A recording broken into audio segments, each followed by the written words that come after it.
Parliament ఎన్నికలపై ప్రత్యేకంగా దృష్టి సారించారు ప్రధాని నరేంద్ర మోదీ. ఈ రోజు బీజేపీ తెలంగాణలో బహిరంగ సభ నిర్వహించబోతోంది. జగిత్యాలలో నిర్వహిస్తున్న విజయ సంకల్ప యాత్రలో భాగంగా బహిరంగ సభలో ప్రధాని నరేంద్ర మోదీ పాల్గొనబోతున్నారు. కరీంనగర్, పెద్దపల్లి, నిజామాబాద్ అభ్యర్థులకు మద్దతుగా ప్రచారం చేయనున్నారు. ప్రధాని సభకు భారీగా జనసమీకరణ చేసింది బీజేపీ. తెలంగాణలో పార్లమెంట్ ఎన్నికలపై ప్రత్యేకంగా దృష్టి సారించారు ప్రధాని. లోక్సభలో అత్యధిక ఎంపీ స్థానాలు గెలవటమే లక్ష్యంగా ప్రణాళికలు రచిస్తున్నారు. ఇందులో భాగంగా వరుసగా ప్రచారాల్లో పాల్గొంటూ దూసుకువెళ్తున్నారు. ఇదే క్రమంలో నేడు జగిత్యాల జిల్లా కేంద్రంలో ఏర్పాటు చేసిన బీజేపీ విజయ సంకల్ప సభలో ప్రధాని పాల్గొంటున్నారు. నిజామాబాద్, కరీంనగర్, పెద్దపల్లి ఎంపీ అభ్యర్థులకు మద్దతుగా ఈ సభ ఏర్పాటు చేసింది బీజేపీ.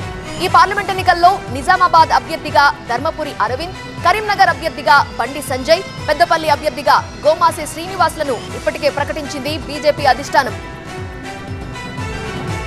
నిన్న సాయంత్రం చిలకలూరిపేట జనగళం సభలో పాల్గొన్నారు ప్రధాని. రాత్రికి హైదరాబాద్ చేరుకుని రాజ్ భవన్ లో బస చేశారు.